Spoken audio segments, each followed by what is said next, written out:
اعوذ باللہ من الشیطان الرجیم بسم اللہ الرحمن الرحیم رب اشرح لی صدری ویسر لی امری واحلل عقدۃ من لسانی یفقہوا قولی ربی زدنی علما ربی یسر ولا تعسر وتمم بالخیر۔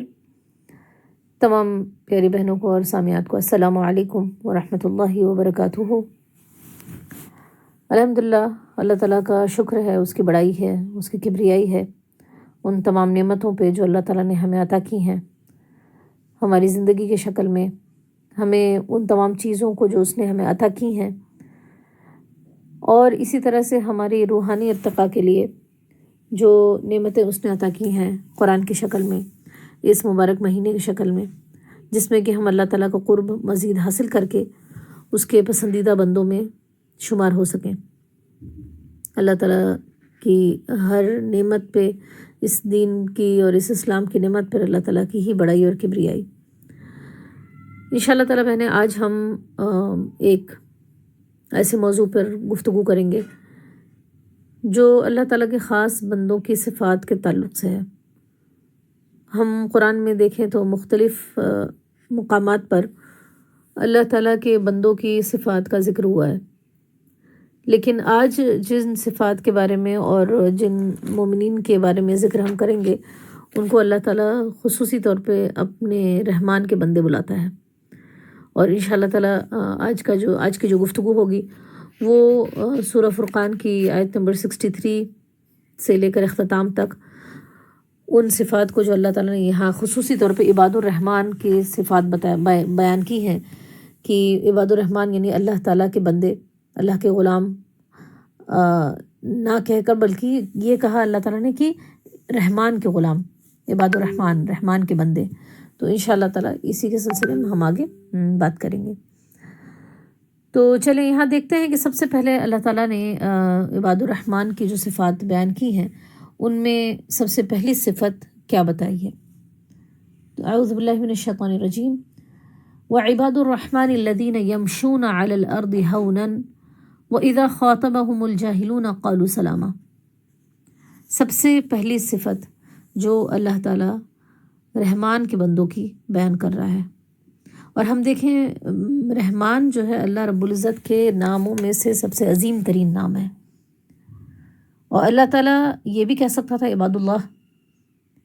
کہ اللہ کے بندے، لیکن رحمان کے بندے کہنے سے اللہ تعالیٰ ان بندوں کی نسبت اپنی اس صفت کے ساتھ کر رہے ہیں جو اس کی بہترین صفت ہے، جس سے یہ پتہ چلتا ہے کہ یہ بندے بھی جو ہیں وہ بڑے خاص اور بہترین لوگ ہوں گے۔ مومنین کی صفات آتی ہیں سورہ مومنون میں، وہاں بیسک باتیں ہوتی ہیں، لیکن یہاں پر وہ ان مومنین کے بارے میں جو اپنے ایمان، اپنے عمل میں، اپنے کردار میں ایک بلندی رکھتے ہیں، اور اس بلندی کی وجہ سے وہ رحمان کے بندے کہلانے کے لائق ہوتے ہیں۔ تو انشاءاللہ تعالیٰ آگے بڑھنے سے پہلے ہم اپنی نیتوں کو خالص کر لیں، اور اس ارادے سے کہ انشاءاللہ تعالیٰ ان صفات کو ہم اپنے اندر ڈالنے کی کوشش کریں گے۔ پہلے تو ڈھونڈیں گے، تلاشیں گے کہ آیا کہ ان میں سے کوئی صفت ہے جو ہمارے اندر ہے یا نہیں، اور اگر نہیں ہے تو اس کی کوشش کریں گے، اور تاکہ ہم اپنا شمار جو ہے عباد الرحمن میں کرنے کی کوشش کریں انشاءاللہ تعالیٰ۔ تو سب سے پہلی آیت یہاں جو، اور سب سے پہلی صفت جو آتی ہے وہ اللہ رب العزت یہ کہتے ہیں کہ رحمان کے اصل بندے وہ ہیں جو زمین پر نرم چال چلتے ہیں، اور جب جاہل ان کے منہ لگتے ہیں تو ان سے کہتے ہیں کہ تم پر سلامتی ہو۔ اس صفت میں یہ پتہ چل رہا ہے کہ ایک رحمان کا بندہ جو ہوتا ہے وہ بہت عاجزی والا ہوتا ہے، بہت عاجز بندہ ہوتا ہے۔ وہ کسی کے سامنے اکڑ اور گھمنڈ کے ساتھ نہیں ہوتا ہے، بلکہ اس کے اندر، اس کے مزاج میں نرمی، عاجزی ہوتی ہے، حتیٰ کہ اس کے چال میں بھی وہ چیز دکھ رہی ہوتی ہے۔ اور اللہ تعالیٰ قرآن میں کہتے ہیں کہ وَلَا تَمْشِ فِي الْأَرْضِ مَرَحًا، کہ تم زمین میں اکڑ کے نہ چلا کرو۔ تو اکڑ اور غرور اور کبر یہ اللہ تعالیٰ کو سخت ناپسندیدہ ہے۔ تو یہاں اس کا یہ مطلب نہیں ہے کہ کوئی شخص جھک کر چلے، بالکل رکوع کی کیفیت میں چلے، بلکہ اس کا پورا انداز، اس کا لوگوں کے ساتھ ایٹیٹیوڈ، یہ سارا کچھ جو ہو وہ نرمی پر مبنی ہو، ان کے ساتھ سافٹنس کے ساتھ مبنی ہو، نہ کہ وہ اپنے آپ کو کوئی بڑی چیز سمجھ کر اور ان کے اوپر روب جمائے، بلکہ وہ رحمان کے بندے وہ ہوتے ہیں جو نرم چال چلتے ہیں۔ تو یہ ہیوملٹی اور یہ عاجزی، یہ ایک پہلی صفت یہاں جو بتائی گئی ہے ایک عباد الرحمن کی۔ اور اسی کے ساتھ ساتھ دوسری چیز جو پتہ چلتی ہے کہ جب ان سے کوئی جاہل ان کے منہ لگ جائے یا کوئی جہالت سے ان سے بات چیت کرنے لگے تو وہ کیا کرتے ہیں؟ قالوا سلاما، وہ کہتے ہیں کہ سلامتی ہو۔ یہاں جاہل سے کیا مراد ہے؟ یعنی جاہل وہ جو کہ اپنے ایک جاہل شخص وہ ہوتا ہے جو اپنے ایموشنز پر وہ قابو نہیں پا سکتا ہے، حتیٰ کہ اس کی زبان بھی پھر اس جو بھی زبان پر آتا ہے وہ کہہ دیتا ہے، جو اس کے دل میں آتا ہے وہ کہہ دیتا ہے، وہ پھٹ پڑتا ہے، وہ لڑتا ہے، بحث کرتا ہے نا۔ تو یہ ایسے لوگوں کے بارے میں کہا گیا کہ جب اس طرح کے لوگ ہوں جو عباد الرحمن سے گفتگو کرتے وقت جہالت پر اتر آئیں تو ان کا رویہ کیا ہوتا ہے؟ عباد الرحمن کا رویہ یہ ہوتا ہے، وہ کہتے ہیں قالوا سلام، وہ سلام کہتے ہیں کہ سلام ہو تم پر۔ اور اس کے معنی مفسرین یہ کہتے ہیں کہ وہ بالکل اس انداز میں ان کے ساتھ سلامتی کے ساتھ گزر جاتے ہیں کہ وہ سلامتی کا معاملہ کرتے ہیں ان کے ساتھ، وہ ان کی حجت پر یا ان کے لان تان پر ان کے لیول پر آ کر گفتگو نہیں کرتے ہیں، بلکہ وہ ایک سلیم فطرت انسان کی طرح اپنی آواز کو نرم رکھے، اپنے لہجے کو نرم رکھے ان کے ساتھ گفتگو کر لیتے ہیں، یا پھر اگر کوئی سچویشن کو وہ چینج نہیں کر سکتے ان کی تو وہ وہاں سے سلام کر کسی اور وقت کے لیے وہ گفتگو کو ملتوی کر دیتے ہیں اور وہ آگے بڑھ جاتے ہیں۔ یہ کام بہت مشکل کام ہوتا ہے کہ جب ہمارے سامنے کوئی ہم سے منہ در منہ بحث کر رہا ہو، لڑ رہا ہو، الزامات لگا رہا ہو، جھوٹ بول رہا ہو، چلا رہا ہو، اور اس وقت اپنے آپ کو کنٹرول میں رکھ کر، کمپوز کر کے اور صبر کے ساتھ اس چیز کو ایسے ٹریٹ کرنا جیسے کہ اس نے کہا تو کیا ہوا، کوئی بات نہیں ہے، اس کو دل پر نہیں لینا، جذبات پر نہ لینا اور جذباتی نہ ہونا، یہ یہاں جو صفت بتائی گئی وہ عباد الرحمن کی ہے۔ اور یہ اس چیز کے لیے زبان پر بہت بڑا کنٹرول چاہیے ہوتا ہے کہ وَإِذَا خَاطَبَهُمُ الْجَاهِلُونَ قَالُوا سَلَامًا، کہ جب ان سے جاہل ان کے منہ لگے تو وہ کہیں کہ سلامتی ہو تم پر۔ یہ زبان کی حفاظت وہ بہت اچھی طرح سے کر لیتے ہیں عباد الرحمن۔ ایک حدیث میں آتا ہے کہ اللہ کے رسول صلی اللہ علیہ وسلم فرمایا کہ جو شخص 2 چیزوں کی ضمانت دے دے اسے میں جنت کی ضمانت دے دوں گا۔ اور جب صحابہ کرام نے پوچھا تو بتایا کہ ایک وہ جو تمہارے پیروں کے درمیان ہے اور دوسرا جو ہے وہ تمہارے 2 جبڑوں کے درمیان ہے، یعنی شرمگاہ کی ضمانت اور اسی طرح سے اپنی زبان کی ضمانت، کہ اگر ہم اس کو کنٹرول میں رکھتے ہیں اور ہم اس کی اگر ضمانت دے دیتے ہیں کہ ہم اس کو ویسے اس کا استعمال کریں گے جیسا اللہ تعالیٰ چاہ رہا ہے، تو اللہ کے رسول صلی اللہ علیہ وسلم نے کہا کہ میں تم کو جنت کی گارنٹی دے دوں گا۔ اور اسی طرح سے معاذ ابن جبل رضی اللہ عنہ سے ایک حدیث مروی ہے جس میں پتہ چلتا ہے کہ وہ کہتے ہیں اللہ کے رسول صلی اللہ علیہ وسلم سے کہ کیا ہم اپنی زبان سے نکلی ہوئی باتوں پر بھی پکڑے جائیں گے، جو ہم بات کر رہے ہیں اس پر بھی ہماری پکڑ ہوگی؟ اور حدیث کے مفہوم میں یہ بات آتی ہے کہ اللہ کے رسول صلی اللہ علیہ وسلم فرمایا کہ اور کیا چیز ہے جو لوگوں کو جہنم میں ڈالے گی ان کے منہ کے بل اور ان کے ناکوں کے بل، سوائے اس زبان کی کمائی کے۔ تو پتہ یہ چلا کہ ہمارے زبان سے نکلی ہوئی باتیں، ہمارے الفاظ، ہماری جس انداز میں جو چیز ہم کر رہے ہیں وہ ساری چیزیں ہماری اس پر پکڑ بھی ہو سکتی ہے۔ اس لیے چاہے حالات اچھے ہوں، چاہے لوگ ہم سے اچھے ہوں یا نہ ہوں، حالات اچھے ہوں نہ ہوں، سچویشن اچھی ہو نہ ہو، ایک عباد الرحمن جو ہوتا ہے وہ اپنے زبان پر، اپنے جذبات پر قابو رکھ کر اور اپنے آپ کو اللہ تعالیٰ کے سامنے جھکا کر وہ معاملہ کرتا ہے۔ اور اصل میں یہ زبان جو ہے نا وہ ہمارے دل تک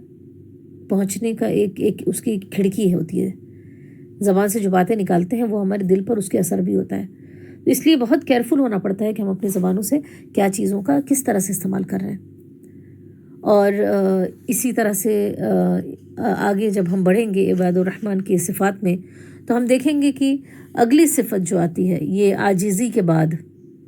اور اپنے آپ کو جھکانے کے بعد وہ ہے کہ والذین یبیتون لربہم سجدا وقیاما۔ تھوڑا سا غور کیا جائے کہ یہاں پر کیا بتایا جا رہا ہے، دوسری صفت کہ جو اپنے رب کے حضور سجدے اور قیام میں راتیں گزارتے ہیں، یعنی تہجد کی نماز رات کے ان اوقات میں جب کوئی بھی نہیں دیکھ رہا ہوتا ہے، صرف اللہ رب العزت ہوتا ہے اور تنہائی ہوتی ہے اور سکون ہوتا ہے، اس وقت جو ہے وہ اپنے اللہ تعالیٰ کے سامنے وہ راز و نیاز کی باتیں کرتے ہیں، دعائیں کرتے ہیں، عاجزی اور کبھی رکوع میں کبھی قیام میں کھڑے ہوتے ہیں، کبھی سجدے میں ہیں، کبھی رکوع میں کبھی قیام میں ہیں۔ یہ ان کی کیفیت بتائی جا رہی ہے، کن کی؟ یہ اللہ تعالیٰ کے جو خاص بندے ہیں، جو عباد الرحمن ہیں۔ ایک چیز کی غور کی جائے، جو پہلی ہم نے کیٹیگری پڑھی پچھلی، جو پہلی عاجزی اور انکساری والی بات تھی، وہ لوگوں کے ساتھ معاملات میں تھا، ہے نا؟ وہ جب لوگوں کے ساتھ معاملہ کرتا ہے ایک شخص تو اس کا اخلاق کیسا ہوتا ہے۔ اور اب جو بات آ رہی ہے وہ تہجد کی بات آ رہی ہے اور اللہ تعالیٰ کے ساتھ راز و نیاز کی بات آ رہی ہے۔ لیکن اس ترتیب کو اگر دیکھا جائے تو پہلے اللہ تعالیٰ نے جو عباد الرحمن کی پہلی صفت بتائی ہے وہ اخلاق کی تھی۔ اس کے بعد اب ان اعمال کے بارے میں ذکر ہو رہا ہے جو ایک انسان کی نجی عبادات ہوتی ہے، اس کے پرائیویٹ ریچولز ہوتے ہیں، جو وہ اللہ تعالیٰ کے سامنے جو عبادات ہوتی ہیں جو کرتا ہے وہ اس کا سیکنڈ نمبر پہ ذکر ہوا ہے۔ جس سے کہ یہ پتہ چلتا ہے، علماء یہ کہتے ہیں کہ عموماً ایسا ہوتا ہے کہ ہم اپنی ذاتی عبادات جو ہوتی ہیں جو ہم کر رہے ہوتے ہیں اسی کے بنا پر یہ سمجھتے ہیں کہ ہم بہت اچھے، اور پھر ہم اس بات کا خیال نہیں کرتے کہ ہمارا اخلاق کردار کیسا ہو۔ لیکن اللہ رب العزت نے پہلے اخلاق کا ذکر کیا اور اس کے بعد جو ہے پھر ہمارے ذاتی عبادات، حالانکہ اس میں سے ہر صفت جو ہے وہ سب اہم ہے اور ہر چیز کی، لیکن اللہ تعالیٰ نے یہ بات کی تاکہ ہم اس بات پر غور کریں کہ جہاں ہم اپنے عبادات اور نماز اور روزے اور اسی طرح دیگر عبادات کے پر غور کرتے ہیں، ہمیں اپنے اخلاق پر بھی غور کرنا ہے۔ تو وہ کہتے ہیں کہ وہ اپنی راتوں کو قیام میں اور سجدوں میں گزارتے ہیں۔ تو قرآن ہی کی دوسری سورہ ذاریات میں ذکر آتا ہے کہ کانوا قلیلا ما یہجعون وبالاسحار هم یستغفرون، کہ وہ رات کو کم ہی وہ آرام کرتے تھے، کم ہی سوتے تھے، اور صبح کے وقت میں وہ استغفار کرتے ہیں۔ اور یہ اللہ تعالیٰ کو تنہائی میں یاد کرنا، یہ عبادت خاص طور پہ اس لیے اللہ تعالیٰ کو محبوب ہے کیونکہ یہ خالص ہو جاتی ہے اللہ تعالیٰ کے لیے۔ باقی نمازیں، دیگر نمازیں لوگوں کے سامنے ہو رہی ہوتی ہیں، لوگ دیکھ رہے ہوتے ہیں، لیکن یہ جو تنہائی کے اوقات ہوتے ہیں، یہ جب کہ کوئی بھی ساری دنیا سو رہی ہوتی ہے اور دل یہ چاہ رہا ہوتا ہے، نفس یہ چاہ رہا ہوتا ہے کہ ہم اپنے آپ کو آرام دیں اور سوئیں اور نرم اور گرم بستر سے نکلیں نا، اس وقت کوئی بندہ اگر اللہ تعالیٰ کے سامنے اللہ کے حضور کھڑا ہوتا ہے تو یہ صرف فرائض کی بات نہیں بلکہ فرائض سے بڑھ کر وہ اور نوافل اور دیگر کام ایسے کرتا ہے جو اللہ تعالیٰ کو راضی کرنے کے لیے وہ کر رہا ہے، حالانکہ اس کے اوپر وہ فرض نہیں ہے، وہ اللہ تعالیٰ کا قرب حاصل کرنے کے لیے، اللہ تعالیٰ سے اپنے حاجات اور اپنی ضروریات کو رکھنے کے لیے، اللہ تعالیٰ سے استغفار کرنے کے لیے اس وقت اٹھتا ہے جب ساری دنیا سو رہی ہوتی ہے۔ تو ایسے بندے پر تو اللہ تعالیٰ کی خاص عنایت، خاص مہربانی، خاص محبت تو ہوگی نا۔ تو اللہ تعالیٰ یہاں پر یہ کہہ رہا ہے، اور ہم دیکھیں کہ خصوصی طور پر رمضان کے مہینے میں یہ کام ہمارے لیے آسان ہو جاتا ہے، اور ہم اس کی بھی کوشش کریں انشاءاللہ تعالیٰ کہ تاکہ یہ صفت ہم اپنے اندر اس کو ڈال سکیں انشاءاللہ تعالیٰ۔ پھر اس کے بعد تیسری بات جو بتائی جاتی ہے کہ وہ کیا کرتے ہیں کہ وہ اللہ تعالیٰ سے دعا کرتے ہیں۔ گویا کہ پتہ یہ چلا کہ دعا کرنا بھی ان کی ایک صفت ہوتی ہے جو عباد الرحمن ہوتے ہیں۔ اور اگر ہم دیکھیں گے کہ عباد الرحمن کی صفات جو سورہ فرقان میں آئی ہیں، یہ بالکل دو صفت کے بعد ہی دعا کا ذکر ہوا ہے، اور پھر اینڈنگ جب ہوگی عباد الرحمن کی صفات کی، وہاں بھی ابھی ہم دیکھیں گے ایک دعا کا ذکر وہاں بھی ہے۔ اس سے کیا پتہ چلا؟ اس سے یہ پتہ چلا کہ ان کے وہ مسلسل جو ہے ان کے عمل میں یہ بات ہوتی ہے کہ وہ مسلسل دعائیں کرتے رہتے ہیں اللہ تعالیٰ سے، اور اللہ رب العزت کو وہ شخص سخت ناپسند ہوتا ہے جو اس سے دعا نہیں کرتا، اور اس کو اللہ تعالیٰ محبوب رکھتے ہیں جو اس سے دعا کرتا ہے۔ تو اللہ تعالیٰ سے دعا کرنا اپنی عاجزی اور انکساری کا اظہار ہوتا ہے، اپنی بے بسی کا اظہار ہوتا ہے، اللہ تعالیٰ کی کبریائی اور بڑائی کا اظہار ہوتا ہے۔ اور اللہ کے رسول صلی اللہ علیہ وسلم فرمایا کہ الدعاء مخ العبادہ، کہ دعا جو ہے وہ عبادت کا مغز ہے۔ اور کہیں فرمائے کہ دعا ہوا العبادہ، دعا ہی عبادت ہے۔ ہم تمام اپنے کام کرنے کے بعد یہ اللہ تعالیٰ سے اگر اپنے ہاتھ نہ اٹھائیں اور اس سے مانگے نہ، اس سے گڑ گڑائیں نہ، تو گویا کہ ہم اپنے آپ کو اللہ تعالیٰ سے بے نیاز سمجھ رہے ہیں۔ ہم کو لگ رہا ہے کہ ہمارے پاس جو چیزیں ہیں، سب کچھ ہے، وہ بس ہم اس کے حقدار ہیں اور ہمارے پاس ہے۔ لیکن رحمان کے بندے جو ہیں وہ یہ جانتے ہیں کہ ہر سانس جو وہ لیتے ہیں وہ اللہ تعالیٰ کی عطا کردہ ہے۔ اگر اللہ تعالیٰ نہ دے تو بندہ کچھ بھی نہیں کر سکتا۔ تو ان کا شیوا یہ ہوتا ہے کہ وہ اللہ تعالیٰ سے دعائیں کرتے ہیں۔ اب یہ دعا کیا کی انہوں نے، اس سورہ فرقان کی ان آیات کی ابتدا میں کون سی دعا کا ذکر ہو رہا ہے؟ فرماتے ہیں کہ اللہ تعالیٰ کہتے ہیں کہ والذین یقولون ربنا اصرف عنا عذاب جہنم ان عذابها کان غراما انہا ساءت مستقرا ومقاما۔ وہ دعا کرتے ہیں اے ہمارے رب جہنم کے عذاب سے ہم کو بچا لے، اس کا عذاب تو جان کا لاگو ہے، وہ تو بڑا ہی برا مستقر اور مقام ہے۔ یعنی اللہ تعالیٰ سے وہ دعا کر رہے ہیں اور کیا چیز کہہ رہے ہیں کہ اللہ تعالیٰ ہمیں جہنم کے عذاب سے بچا لے۔ تھوڑا سا غور کریں کہ یہ کون لوگ ہیں جو اپنے اخلاق میں اعلیٰ ترین اور اپنے اعمال میں بھی اعلیٰ ترین، کہ اللہ تعالیٰ کے سامنے سجدہ ریز ہیں، راتوں کو اٹھتے ہیں، لوگوں سے گفتگو کرتے ہیں تو اخلاق کے بلند معیار پر ہوتے ہیں، لیکن اس کے بعد بھی ان کے حال دل کا کیا ہے؟ دل کا حال یہ ہے کہ وہ اللہ تعالیٰ کے عذاب سے ڈر رہے ہوتے ہیں، ان کو جہنم کے عذاب سے ان کا ڈر ہوتا ہے، اور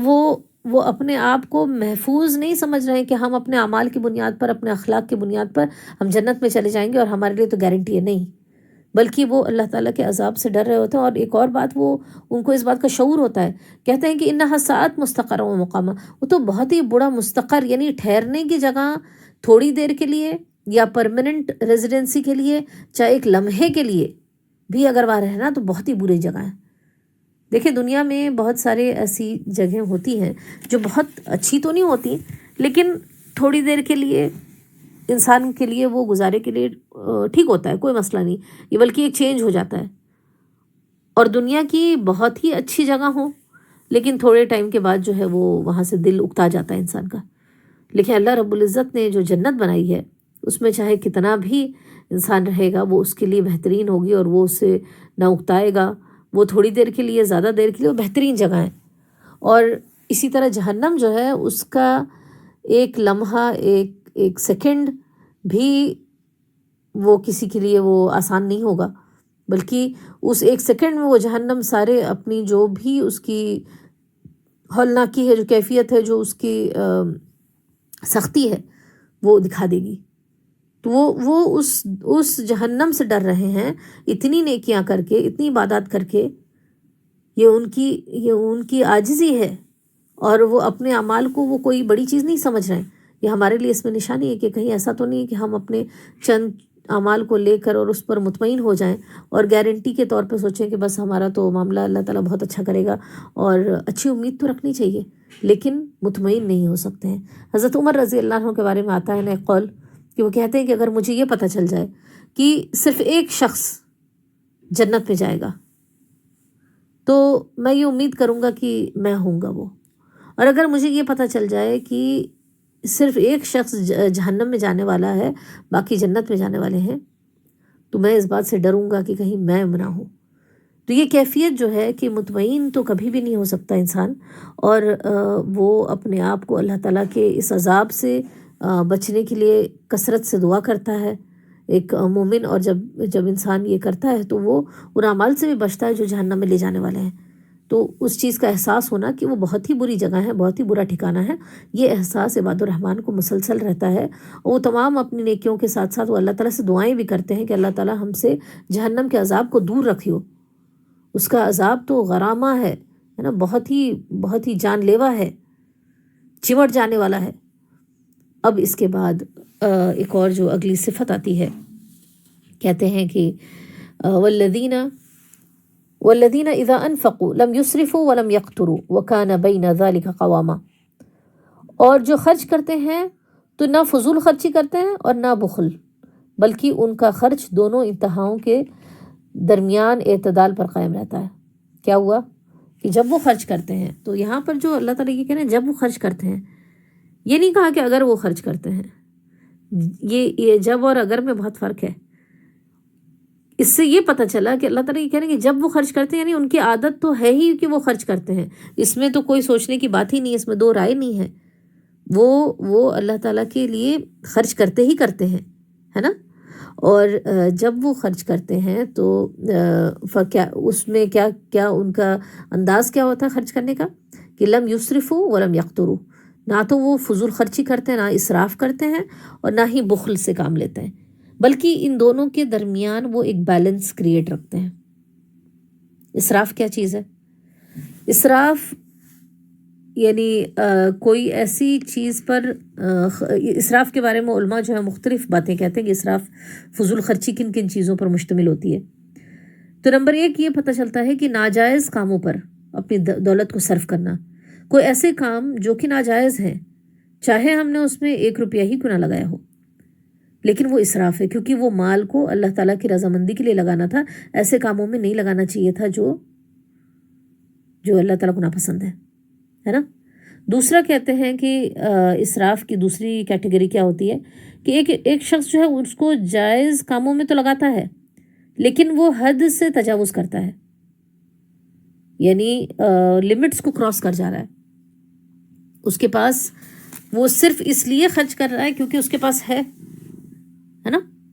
یعنی کہ کیونکہ میں افورڈ کر سکتی ہوں اس لیے میں جتنا چاہوں کر لوں. نہیں، تو اس پر ایک کنٹرول رکھنا کہ اللہ تعالیٰ نے جو نعمتیں دی ہیں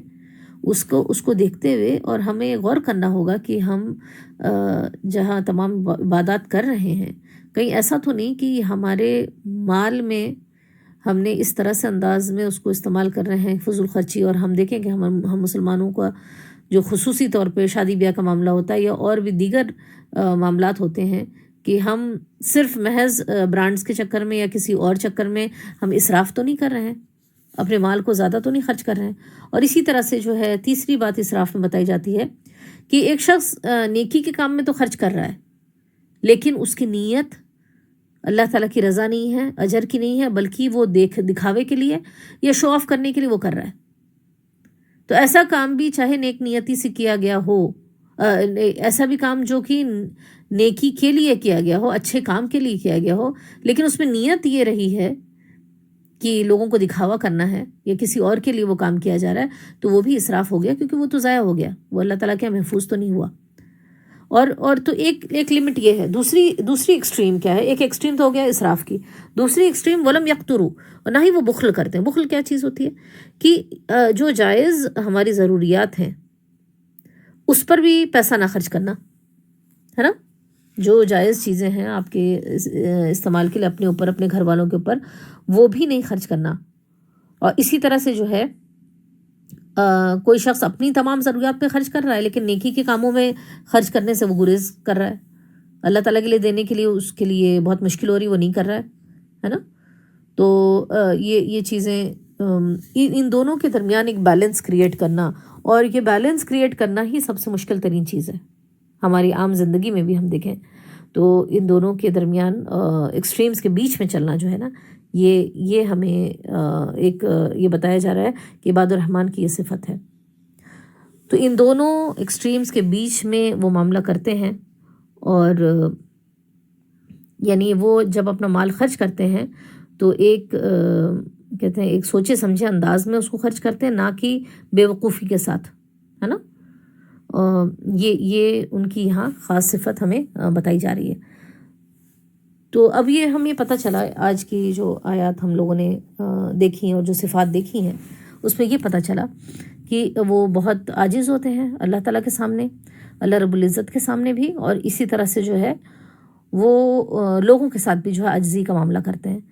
اور پھر وہ ان نیکیوں کے ساتھ کبر اور غرور اور تکبر میں نہیں پڑتے، بلکہ دعائیں کرتے ہیں اللہ تعالیٰ سے گڑ گڑا کر کہ اللہ تعالیٰ ہمارے گناہوں کو بخش دے، ہمیں جہنم سے محفوظ رکھ. یہ ان کی دعائیں ہوتی ہیں. اور اسی طرح سے جو ہے وہ اپنے مال کو جب خرچ کرتے ہیں تو وہ ایک بہت سوچے سمجھے انداز میں اس کو خرچ کرتے ہیں، محض اس لیے نہیں کہ ان کے پاس ہے تو وہ جو بھی کر لیں، بلکہ وہ اللہ تعالیٰ کی رضا کو دیکھتے ہوئے، اس پر اپنی ذاتی زندگی میں اور اللہ تعالیٰ کی راہ میں اس کو خرچ کرتے ہیں، اور نہ تو اس میں بخل کرتے ہیں اور نہ ہی اسراف سے کام لیتے ہیں۔ مزید اور بھی کچھ صفات ہیں انشاءاللہ تعالیٰ جس کو کہ ہم اگلے لیکچر میں کور کریں گے اور اس کو کنکلوڈ کریں گے کہ عباد الرحمن کی اور مزید کون سی صفات ہیں جو ان کو عباد الرحمن بناتی ہیں۔ تو اللہ تعالیٰ سے دعا ہے کہ جو صفات آج ہم نے پڑھی ہیں، جو چیزیں ہم نے آج سنی ہیں، ان صفات کو ہم اپنی زندگیوں میں اپنانے والے بنیں۔ ہم سے کوئی بحث کرے، کوئی الجھے، تو ہم اس پر اپنے دل کو مضبوط رکھ کر اپنی زبان کو اپنے قابو میں رکھیں اور وہ بات کریں جو اللہ تعالیٰ کو راضی کرنے والا ہے۔ اسی طرح سے رات کو اٹھ کر اللہ تعالیٰ کی عبادت کرنا، دعائیں کرنا اور جہنم سے پناہ مانگنا، اور اپنے مال کو بہترین انداز میں اللہ تعالیٰ ہمیں خرچ کرنے والا بنائے۔ سبحان اللہ وبحمدہ، سبحانک اللہم وبحمدک، نشہد ان لا الہ الا انت، نستغفرک ونتوب الیک۔ السلام علیکم ورحمۃ اللہ وبرکاتہ۔